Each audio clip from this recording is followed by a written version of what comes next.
Right, yeah. It could be a crocodile. I'm going to draw a log because it's much easier. That's a log. That's right. As we're trying to do this act of confirmation and move across the river, there's oftentimes obstacles, either real or perceived, but if you perceive them, that they matter. As we're walking, and it's not just between points, I'm just drawing it between points for the sake of the drawing. All drawings fail because they're imperfect. This is the imperfection of this drawing. You can find them all over the place. And usually there's far more obstacles in the text than we would like to admit. So in this hour, we're going to talk about what happens when you hit these obstacles. What do you do when you realize that there are things in your path? There's two things that we need to do that we're going to talk about. Concession and refutation. Concession is the act of naming the obstacle.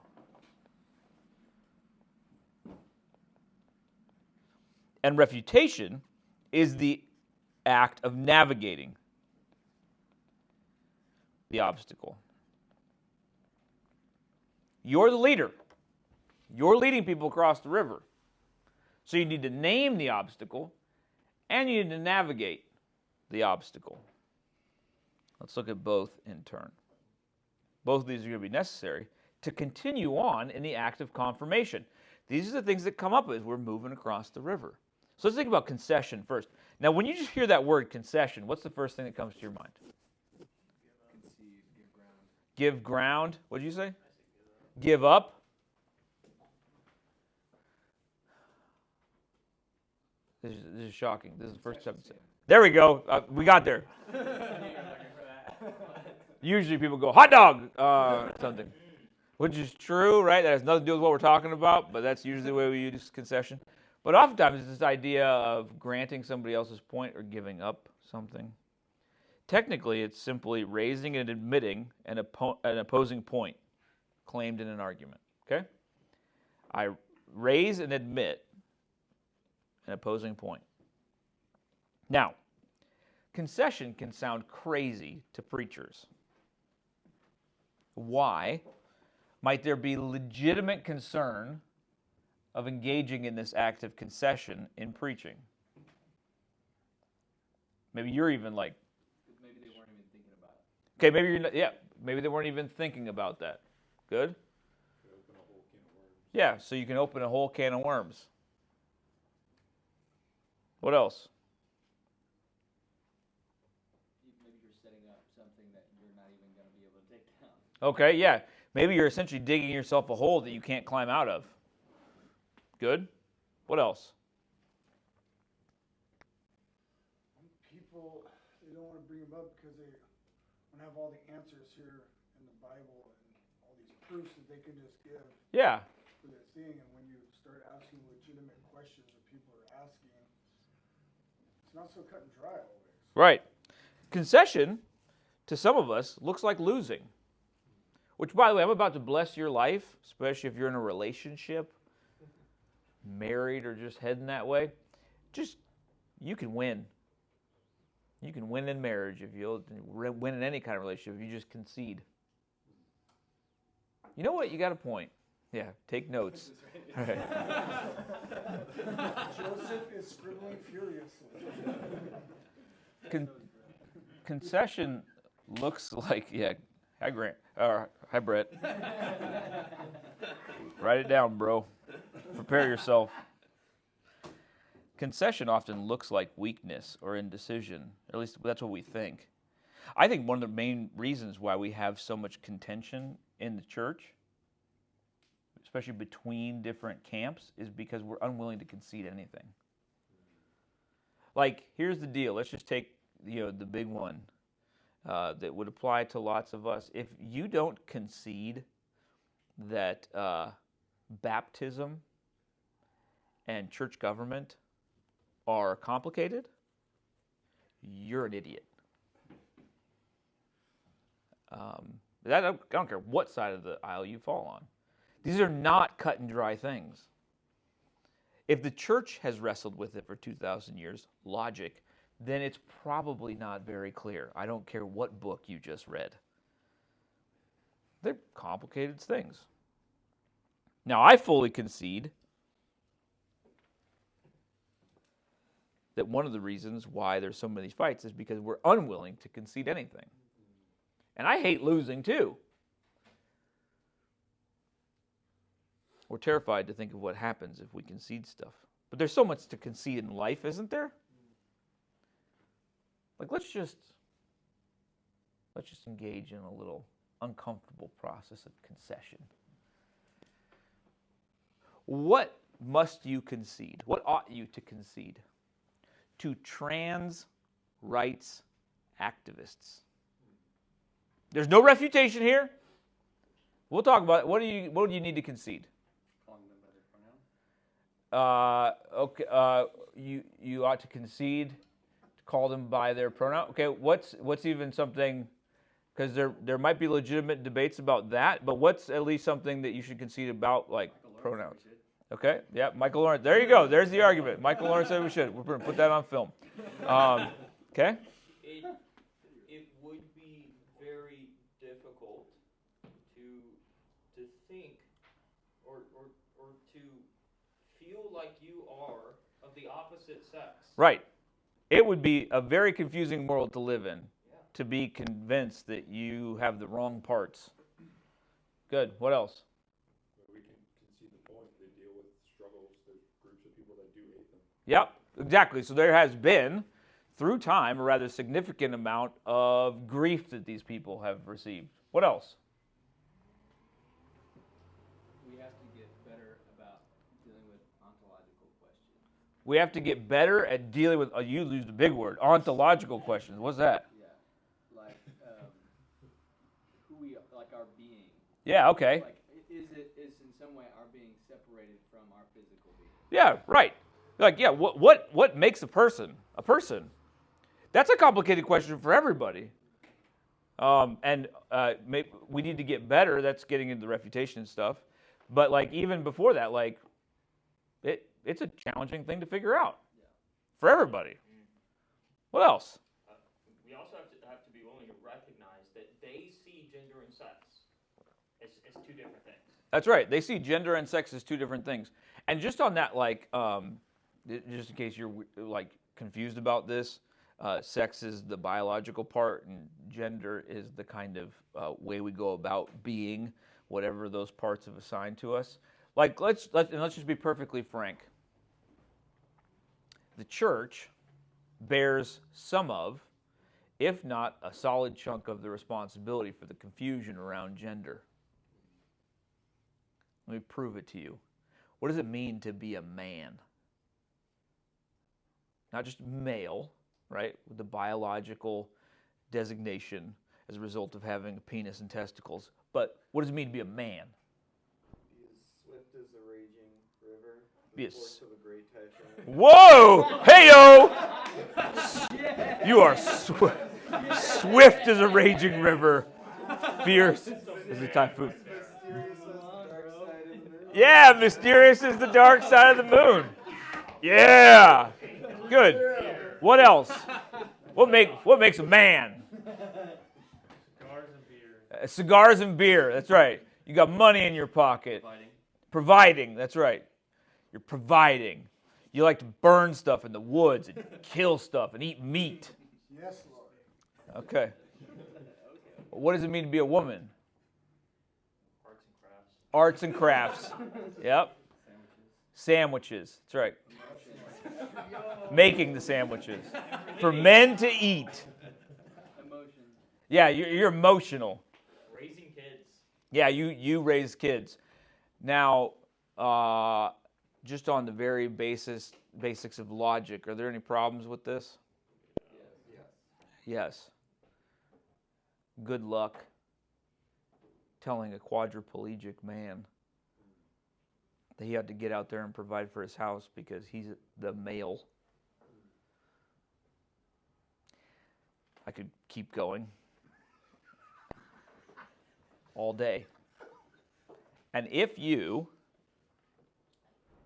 promote a certain kind of, let's just be perfectly honest, culturally normed, has nothing to do with the Bible vision of what it means to be a man or a woman. If I'm not into camping, killing things, and smoking cigars, then what have you just told me?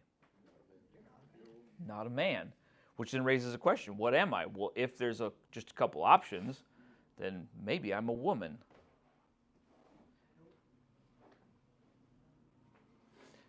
Again, I don't put this all on the church, but you better believe that the church is a slave to culture and has contributed to some of this. Big time. There's all kinds of things that we need to concede. And you might be sitting here going like, but. Yeah, I know.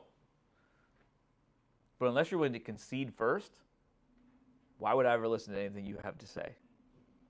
This is simply pointing to the log in the river and going, hey, yo, there's a log over here. And by the way, because some people might not have these questions, but what's the benefit of pointing out something for some of us, for those who've never thought about this thing? Should cause them to think about it. Let's get back to John Lennox. Love the Lord your God with all of your mind, right? And he's like, you got to get people thinking. Because either when you concede something, somebody goes, yep, okay. Now, preacher, what are you going to do with that? Other people go, oh, that's right. There are those kinds of people. Let me tell you the quickest way to grow a church. Don't concede anything. And only play to your base. It's the quickest way to grow a church.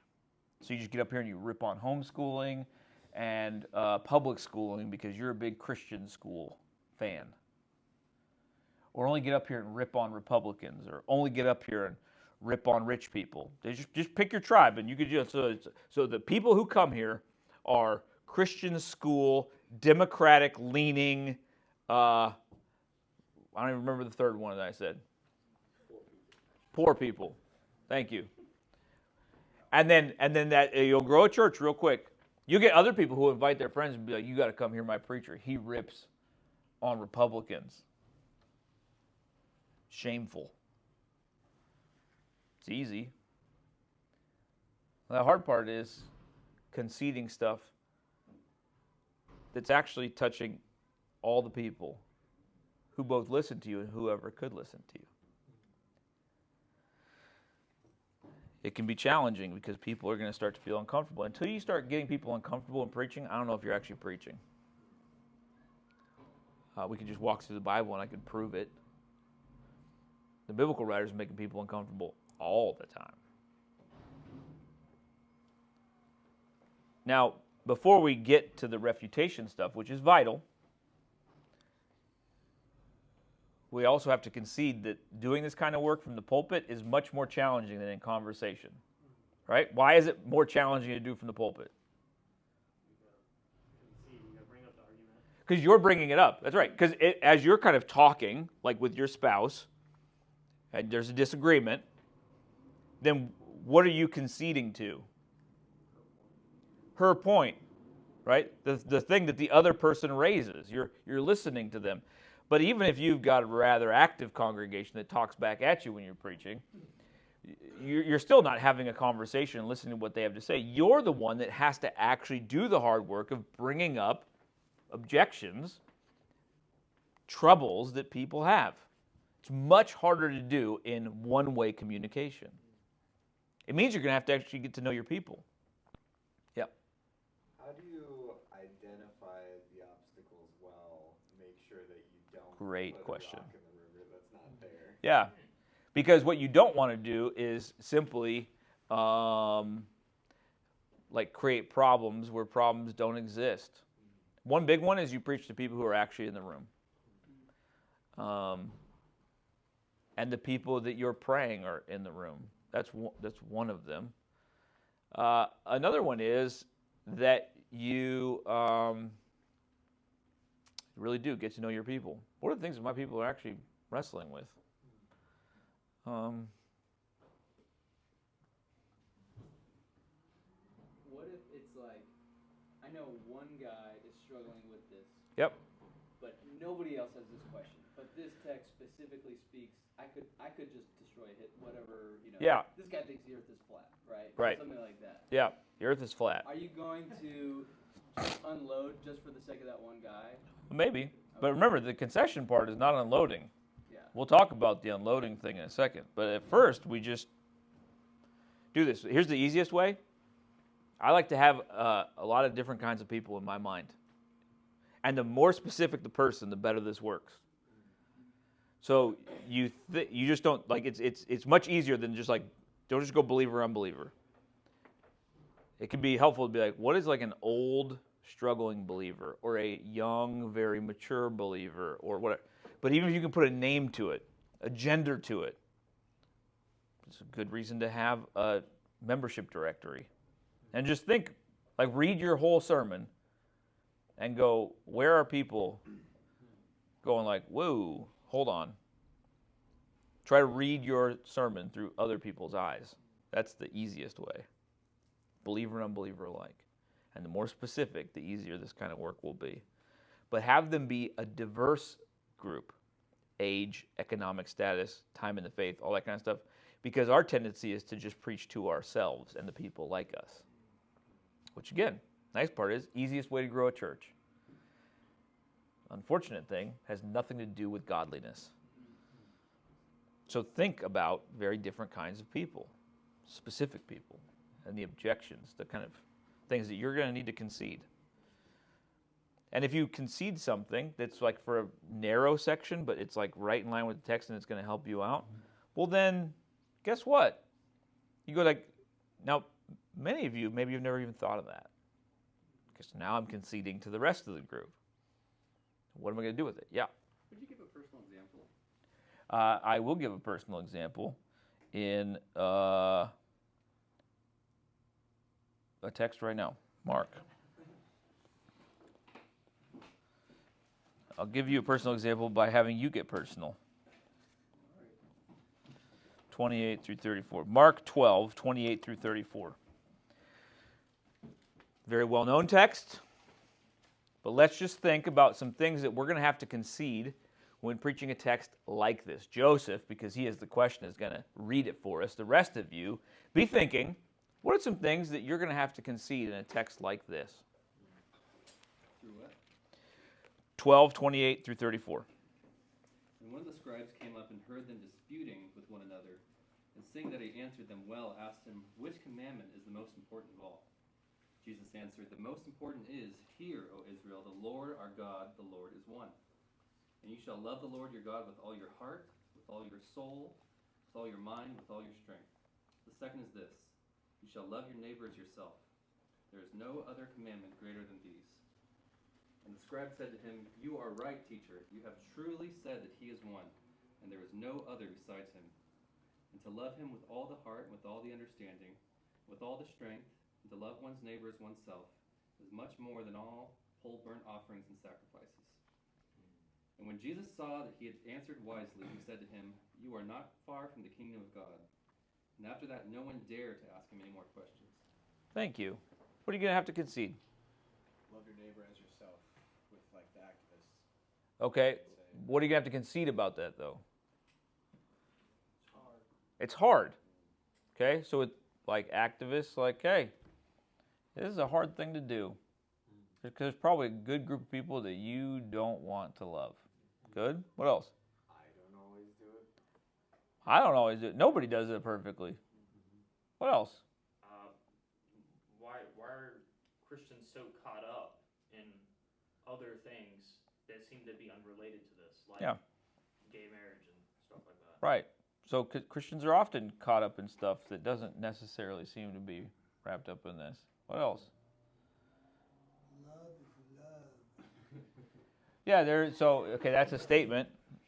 So what's the concession on the basis of something like that?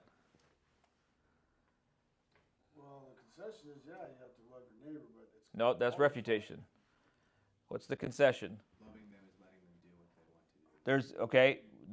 That's what they would say, and so you go like, there's lots of misunderstandings. Let's go with this, right? There's lots of confusion about what it means to love people. It's a good one.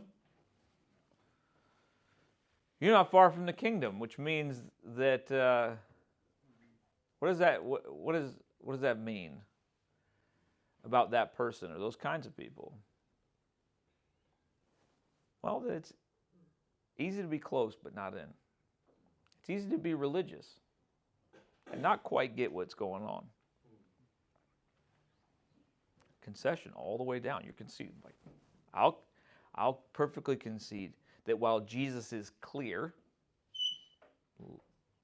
it's just even confusing to figure out what he means, and what that looks like, and in what ways does this work itself out? Okay, conceding all kinds of stuff. Does that make sense? That I don't do it perfectly. None of us do it perfectly. Shoot, let me concede this.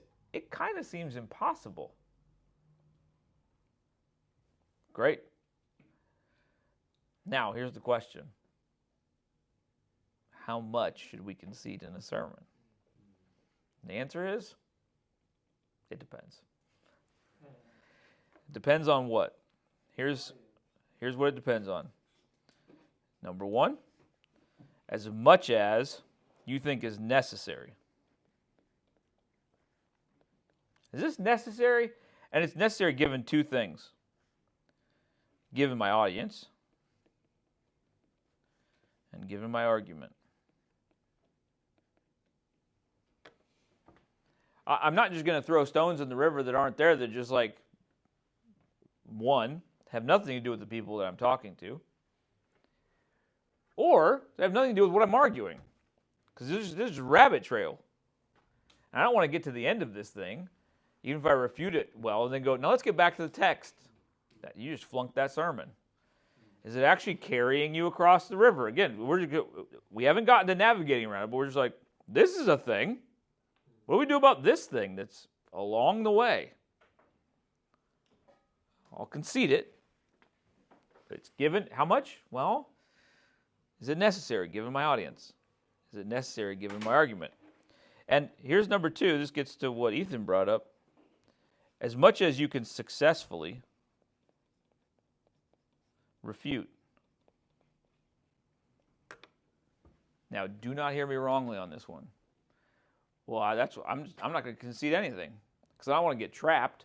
So I'm just going to lob truth bombs into the audience. All right? Just throw grenades from the pulpit and be like, oh, you deal with that. It's successful refute. And by the way, you might find something that you have a very hard time refuting for a couple reasons, because you just don't know what to do with it. That should drive you to study in prayer, not just apathy. But know this, if in your act of concession, you realize that the other side, whatever the other side is, has a good point, with much prayer and consideration and advice from friends, change. Because don't you dare join a cult and be the leader of a cult, which is, I will protect my belief system at all costs, even though I think I'm wrong. I don't care if you guys switch denominations or lose your job. I'm trying to think about the other side. I'm trying to be fair. I'm trying to represent them clearly. I'm conceding what I have to, given my audience, given my argument. Can I successfully refute this thing? Because what you don't want is to raise big questions. Well, it's challenging to know what it means to be a person. All right, go in peace. And everybody goes, so you're not going to help us out at all with this one? Don't do that. Do you have to refute everything you concede, though? Because, like, No. some of those things we listed out for this text, you could actually just use for your argument. That is correct. And when we talk about refute, well, we're going to switch. Thank you for that question. Do you have to refute everything? It depends. You need to be as wise as you need to be about concession. You need to be wise about refutation. And we'll get a handle on how to do this if we actually understand what the heck refutation is. Because like when we hear refutation, what do we think? Arguing your point. Anything else? Yeah, just demolishing the concession. Yeah. Demolishing the opposition. I mean, the worst version of this is you concede something that's like half-hearted, and then you go hard in the paint on the refutation. This is just like what we call straw manning. You just like set it up, go like, look at that thing. You douse gasoline on it, light it on fire, and you're like, ha ha! That can happen, but that's not really what we should be doing. Now, here's the question. Is this kind of idea of concession refutation biblical? I think it is, but let's just let the Bible speak for itself. So go with me to the book of Romans. We could look all over the place. Yeah, so is it necessary given the audience and the argument? And can we successfully refute it? Let's go to Romans. We're going to be focusing on 6, 1 and 2. We're going to open by getting just a little bit of context to understand the concession and refutation, especially the refutation, by thinking about 5, the content of 5. Let's just do 5, 20, and 21. Okay? So Nico's going to read this for us. Again, 5, 20, and 21 is the context in which this kind of concession and refutation comes up. So, Nico, why don't you hit this for us? One sec, pulling it up. Okay. This is why having a physical Bible is helpful sometimes.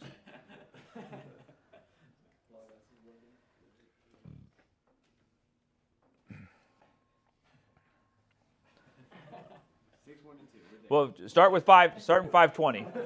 We're focusing on 6, 1 and 2. Yeah. Okay, we've been there for a minute. Everybody but you, man. Now the law came in to increase the trespass, but where sin increased, grace abounded all the more, so that, as sin reigned in death, grace also might reign through righteousness leading to eternal life through Jesus Christ our Lord. What shall we say then? Are we to continue in sin that grace may abound? By no means. How can we who died to sin still live in it? Great. So, what is the concession in 6, 1 and 2?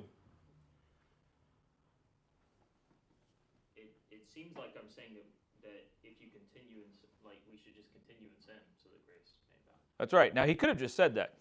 Now, you might be thinking that the logical implication of my last statement is we should sin. Because what I just said was, where there's sin, grace abounds. Yeah, so if you sin, then grace overwhelms it, but it's even higher. It is a perfectly logical implication of Paul's statement. What's the only problem with that statement? What's the refutation? Okay, that's a statement. He says, Because we died to sin, how we still living in it. Yeah. Okay, so I understand that. And in one sense, given what he just said, is it true? yes. Yes. And then he just gives another true logical statement. Yeah. He's like, the only problem with that is that you're dead to sin. You've actually died to sin. So there's that. And then he carries on his merry way. As I told the Thursday, Friday guys, if you would preach Romans the same way Paul wrote Romans, it would be infinitely fascinating. What Paul's doing here is what is known in martial arts as it's called ijo, okay? Which you might not know what this is, but you've definitely seen it if you've ever watched YouTube, okay? Anybody know what ijo is? I'm always nobody's ever known what this is. People have guessed, but ijo is you ever see that little old dude with Fu Manchu or whatever, looks like Splinter and Ninja Turtles, and a dude comes running at him with a sword, and what does he do? Uses their weight. Right? Then another guy comes running at him with a hammer or whatever, and he receives the energy. That's the concession. Yep. Now here's the thing, and redirects him. What he doesn't do is just go, come, boom, drills him in the face, right? And drops him. He could do that, maybe, but it's actually much more effective to redirect the thing, which is what Paul's doing here. Okay, yep. So what about this ridiculousness? Nope. Right? It's a baller move. And it's the way I think that refutation should go. I mean, refutation is really a math equation, according to Broadus. Here's what he says. The reason for believing any proposition. So I'll put belief here. This is the sum. The reason for believing any proposition in moral truth, doesn't matter what it is, consists of arguments in favor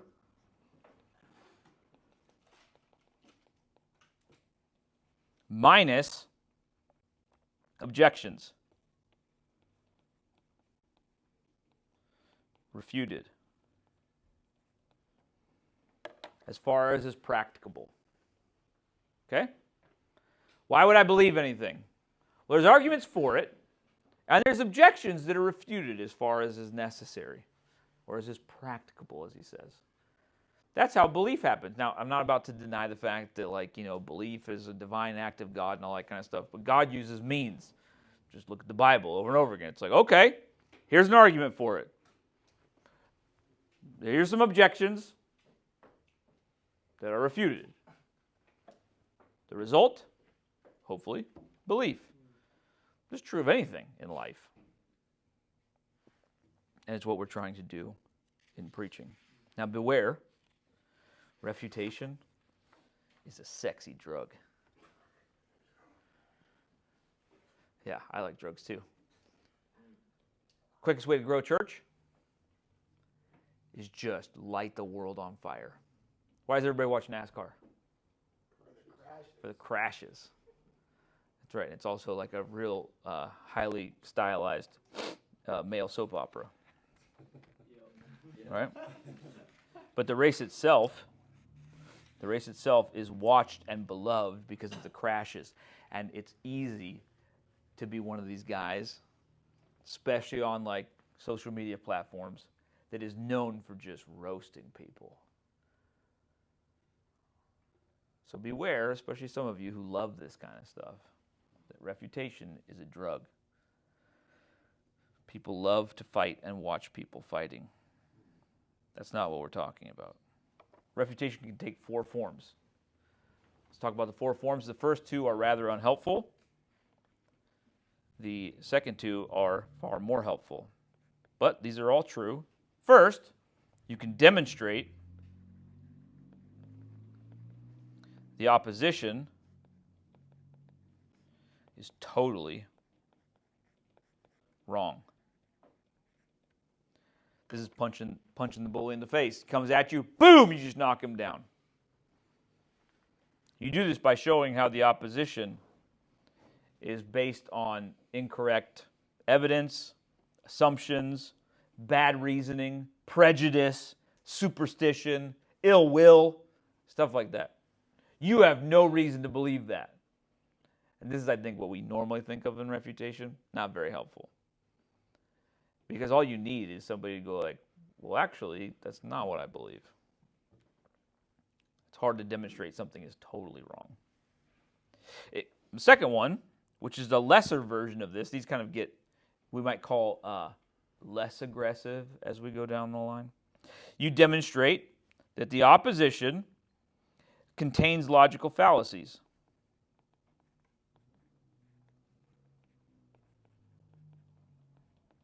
Now, there's long lists of logical fallacies. You commit many of these logical fallacies in your everyday life. And I'm not encouraging you to memorize all of these logical fallacies. That's not what this is about. Let me just give you one example of a logical fallacy. The either-or fallacy. All right? Here, it's as simple as this. Either chocolate or vanilla is the best flavor of ice cream. Right? Now, who in here disagrees with that? Great. Why? Because coffee's way better. Because coffee is way better. Right. Now, Ethan's over here shaking his head. He's like, no way. Why? Chocolate. Because, oh, wow. So you actually you buy into the fallacy, right? Chocolate's better. Yeah. Right? Somebody else? What's your favorite flavor of ice cream? Probably Oreo. Oreo. Great. Haagen-Dazs vanilla bean. Vanilla. Yeah, not any vanilla. It's got to be a specific kind of vanilla. But here's what's ridiculous. I mean, you're all wrong because ice cream is of the devil. But The either or fallacy, like even me, I hate ice cream. And you're like, either vanilla or chocolate is the best kind of ice cream. And you're like, I don't even like ice cream and I know that's garbage. Like there's way more flavors of ice cream out there. And you go, okay, that's ice cream. But we create these kinds of like dualities all the time. Either you're this or you're that. Now there are dualities in Christianity, right? Give me one that's like a perfectly legitimate either or. Heaven or hell. What? Sinning or obedience. Yeah, sin or obedience. Great. There are dichotomies. There's not nearly as many of them as we think. Big example of this is wisdom. Well, wisdom is not always necessarily righteousness, and foolishness is not always necessarily sin. So you can show that people have logical fallacies, but it gets like tortured and stuff in preaching, and usually is weird. You can do it. It might be necessary. Love is love. Just whatever you think love is, that's just the way love is. And you're like, wait a second. That seems to not make sense. Not just because of Christianity, but just like on the basis of logic. Like for any word to have any kind of meaning, it has to mean something. That's what meaning means. It means something. So maybe it's just like you're totally wrong. Or you're just like, you're setting this up and like either you believe love is love or you don't believe in love. And you're like, are those really the only two options? The third one is much more helpful. You can demonstrate that the opposition is flawed. That their argument is flawed. Maybe it only applies to some people or certain cases. It's not necessarily untrue. It's just not nearly as universal as you think. It's not completely wrong. It's just flawed. Well, the fourth one, which I think is the most important one, especially for preaching, you can demonstrate that the opposition is outweighed. It's outweighed. It's not untrue, but it's just outweighed by something else. I mean, just think about Paul in Romans 6. Which one is he engaging in? The fourth. Okay. What is the legitimate point?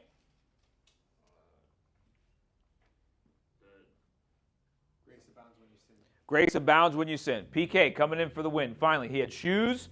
Didn't talk forever. Then he had shoes, and now he has when grace abounds, or grace abounds where sin abounds. So there you go. That's not an untrue statement. What outweighs that?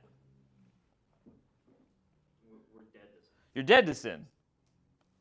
So it's not an untrue statement, but it is conquered by paper, rock, scissors, right?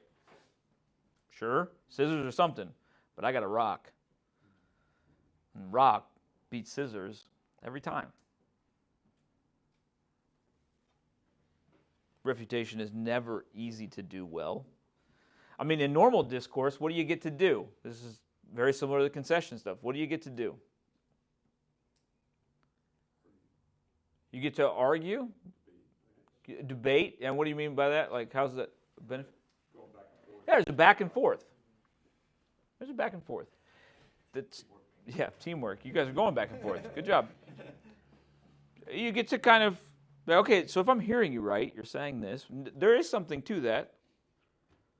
The only problem there, or the thing that outweighs that is, you got to do that up here, which is why you got to be really fair. Because people should be like, okay, see, that's a good point. I win, right? You're like, well, there's something to that, but the fact of the matter is, X. Preaching is hard because it's one-way discourse. So the most important thing in all of this is that you play fair. That were you to have a dialogue with whoever you're talking to, they would say, maybe I don't agree with you, but you do have a point. You raise legitimate objections. You concede all that you can. And you refute only insofar as you have to. Now, the order is important. You concede and then you refute. So do you have to refute everything? If we're talking about like this third and fourth category, then I think it's important. Now, maybe, you can see, like, I get it that you might have real trouble with thinking that God is like this, outweighed by another consideration. But isn't that what the text says? And we've got to understand what the text means. Now we're engaging in kind of the artistic proof of logic, maybe, because I'm going to make sense of whatever's in here. And then I appeal to people's emotions. I mean, don't you want a God like that? As hard as it might be to believe something like that? You're engaging in all this stuff right there, like a span of 10 seconds. I'm doing all kinds of stuff. And these aren't rhetoric puzzles. You're not trying to identify every little thing that you do, but as you become more and more aware of this, you're like, oh, this is just the stuff that I do to legitimately preach to real people. I'm going to concede things, then I'm going to refute them, but for their good, not just to win the argument. Remember that you're not just trying to win arguments, you're trying to win people. You're trying to win people that have arguments. You're navigating. I've named the obstacle, I'm navigating around it so we can keep going in this sermon. The most effective way I've found to do concession refutation is by asking questions to the audience. Real questions. Or asking myself questions as if I were the audience. Wait, are you telling me, preacher? We'll have a whole hour on creating dialogue and preaching to do the kind of thing that Paul's doing. We'll put it into practice in kind of a lab setting. That comes later. But one of the most practicable benefits to this is it trains people how to do concession refutation in their ordinary lives. Your church will be far less divided when it comes to complicated stuff like politics or whatever. If you're doing this kind of work, you're training them. You're not just saying, now watch this. When you do what I do. But if you're just regularly engaged in this, by the way, you'll get people to invite their non-Christian friends to church. Like, no, he actually addresses people that have got your kinds of concerns. Not to be cool or relevant or anything, but just because he talks about that kind of stuff. It's important to note that you should only refute the things that you can. Now, if you get stuck halfway, you look like an idiot. Well, that's just stupid. You move on. I'm like, okay, so now you don't care. You're teaching people to think other people are stupid. And if in the process of trying to think through refutation, you're persuaded that the other side is right, join them. I don't care what it is. Join them. And always keep the focus on the argument, not the kinds of people making the objections, not the kinds of people that have these questions. Now, maybe you're thinking that, God like this is complicated. Well, you just need to have faith. People are like, whoa. Okay, because if you think that, you're just a weak person. Don't attack people, attack the arguments. So that people go, shoot, I have a really hard time not believing this. Because he's dealing with me as a real person. And he looks like, he sounds like, he's logical enough, he's clear enough that, dang it, if he doesn't have a point. This is the way you just put rocks in people's shoes. I'm trying to dump boulders into people's shoes. Maybe you won't believe me today. Maybe it'll take 5 years. I've had the ironic privilege of seeing very few people come to faith in my preaching ministry. But thankfully, I've been in the game long enough that I've received phone calls from people 5, 10, 15 years later. And they go, bro, you're never going to believe it. I'm a Christian. You're like, what? They're like, yeah, I just wanted to call you. This has happened like a handful of times. I wish I could say this happened every day. But the number of times that it's happened has kept me in the game. And they go, and I wanted to call you and say thank you because you and I had that conversation over coffee in that weird little coffee shop in Nicaragua, and you just did this one little thing. There was this guy, former police officer in London, was living the most debauched life you could possibly imagine. He and I were having coffee in San Juan del Sur, Nicaragua. And he was asking about the problem of evil, and I said, okay. Problem? Anybody got a pen? Oh yeah, problem of evil. That is a real thing. And he's like, well, I could never believe in a God like that. And I took a piece of paper and I said, okay. I said, what's that? And he goes, it's a dot. I said, yeah. I said, that is a real problem. It is a dot. You're right. What's around the dot? And he's like, white stuff. I said, yeah, what about all the white stuff? He goes, what? I said, what about the taste of his cup of coffee? What about the fact that it's a beautiful day outside? What about the fact that like you're going to go and you're going to go surfing all day? What about the fact that like you completely enjoy your life right now? What about all that stuff? And the moment he goes, well, shoot, I said, that I'm not denying the dot. And in fact, there's a lot of dots on this piece of paper. I was like, but you got to account for the white stuff too. And he's like, oh, interesting point, and leaves. Called me 8 years later. And goes, that conversation pissed me off every single day. He goes, I went out surfing that day and was angry. And I was angry with you, but I was really angry with myself because you had a point. He goes, and I completely forgot about it. And he's like, and then one day, I was listening to something on the radio, and it all clicked. And the minute that it clicked for me, I thought back to that stupid dot on a piece of paper. I wish I could say I got that phone call every week. But it was a simple act of refutation. I was conceding. There's not just this dot, there's so many dots. And it's not just like there's a small problem, but so much goodness. It was like, just how do you account for the white spaces? And that was the thing, ironically, in the providence of God, that over time just wore away at him. I'm trying to get unbelievers to be less believers when they leave.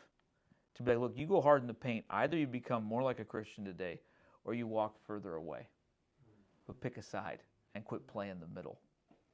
And people are like, I thought you were just trying to get me to join your team. It's like, no, not at all. I'm trying to get you to make a decision. And I think I got good reason. And hopefully I gave you enough reason. But if not, then know this, you shouldn't just not believe this. You should reject this with everything within you and actually try to exterminate people like me. Because if this is a lie, it's the worst lie ever perpetuated on human beings. I'm like, what? I'm like, yeah. I just happen to believe this is true.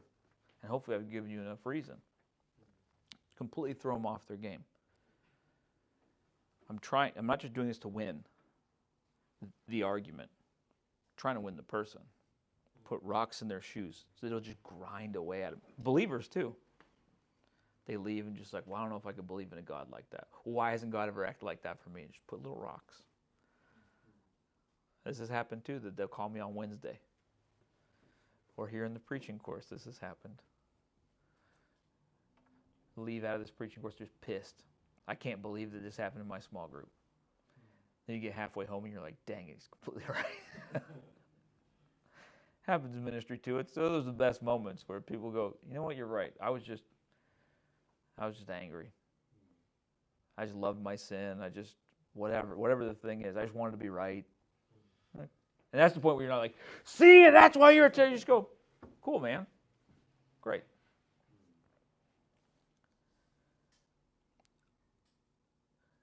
Focus on the people. Not on the fact of destroying the people, but focus on the arguments for the sake of the people. It's not easy to do. But man, is it a lot of fun. And you're actually going to start speaking to real people if you can do this. Questions?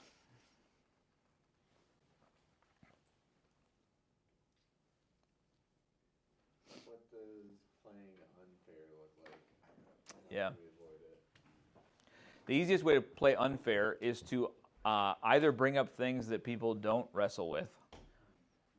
That could happen. I think mainly what happens is that you bring it up in such a way, you frame the thing in such a way that you like dunk on people, and you're like, well, you've set up like the most ridiculous scenario imaginable. Of course you're going to win because you rigged the game. So it's being unfair to what people actually believe, or even just couching it in such a way that it's like, nobody believes that. Nobody says that kind of thing. It's one of the big reasons why you should pray to God for an atheist. I used to have an atheist. His name was Paco. Unfortunately, he became a Christian. So now I'm praying for a new atheist because I lost my atheist. But you should pray. Dear God, send me somebody very much not like me. That's interested in this kind of stuff. To help me kind of get out of my box. Especially in ministry, you get so tight in a box that you keep in touch with like what's going on out there. Usually only one perspective, then you get like into this rage machine about this very small sector of humanity, of the people who shout the loudest, and you start to become unfair because you're only listening to the people who dunk on those people, so then you become like them. It's very easy for me to tell what kind of news you watch. Very easy. What kind of books you read. What kind of social media you consume. Give me 10 minutes and I can pinpoint it pretty easily. Because it's all demonstrated how you speak about people that aren't like you. It's all demonstrated in what you think about politics.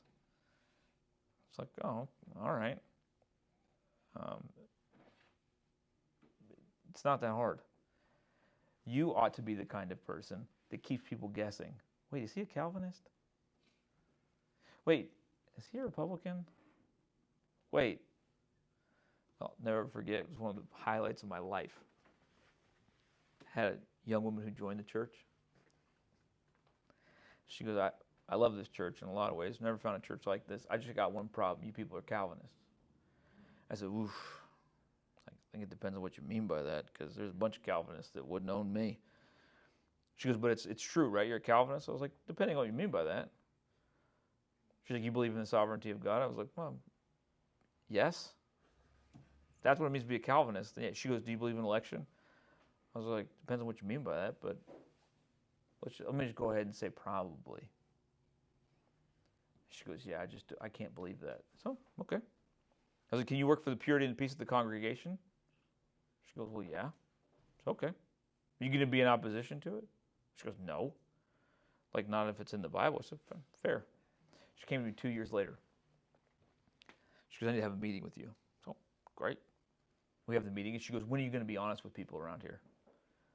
So, I didn't know I was being dishonest. That's a problem. So help me out. What do you mean? She goes, when are you going to tell people around here that you're a Calvinist? I was like, again, I don't even think that tribe would claim me half the time. So I don't know. She goes, you don't ever talk about election. I was like, it's because it's not in the text. She goes, yeah, but you believe it. I was like, but it's not in the text we're talking about. She goes, you don't ever talk about limited atonement. I was like, it's not necessarily in the text that we're talking about. She goes, you just need to use that language. I was like, you're the one who doesn't even believe this stuff. And she goes, I'm just so confused. I said, you're welcome. You're welcome. It's kind of what I'm trying to do here, is to speak in such a way that I've always got you guessing. Not because I'm being nebulous, like maybe there's a God or maybe there's not. But like, depending on the text, you walk away and you go, I don't know if I'm going home. Because the burden of God's call on his people is intense. Because that's what's in the passage. And then other weeks you leave going like, woo, glory train. We're all going. You're high-fiving people on the way out. Why? Not because you felt that way or because that's what you like to preach, because that's what's in the text. Make them have to do business with the text. Which means, I just want to be perfectly honest with you, this is a very uncomfortable way to live for some of us. I love it. Part of the glory of being a contrarian. But for some of us, it's the hardest thing in the world because it means that you're never going to fit really well into any tribe. Why do you bring that stuff up? Why are you willing to concede that? Oh, because I'm just trying to follow the Bible. I'm living in the spirit of Charles Simeon, who, as we'll learn when we go through his portrait on preaching, hated system Christians more than anything. Not because he was opposed to systematic theology, but you just get trapped in this little box. I just belong to this little tribe, and I'm against anybody else. Just have your tribe, because it's the worst thing in the world is just be like, who knows what I am. I'm kind of everything. No, pick a tribe, but then be willing to concede. Like, there's a bunch of other legitimate rooms in this school building. School building's called Christianity. There's lots of rooms in this building. I'm in this room, but I'm kind of standing in the hallway going like, hey, how's it going? Hope you're doing well. And you got a point. And shoot, depending on what the Bible says, one day I might go to that classroom. Because I'm willing to go wherever the Bible goes. Wherever it goes. Pick a tribe. No, don't defend your tribe at all costs. Humble orthodoxy. Playful obedience. Epistemic humility. That's what you should be known for. Conceding everything that I can. Refuting as much as I've got to. Helping people believe. Let's go to lunch.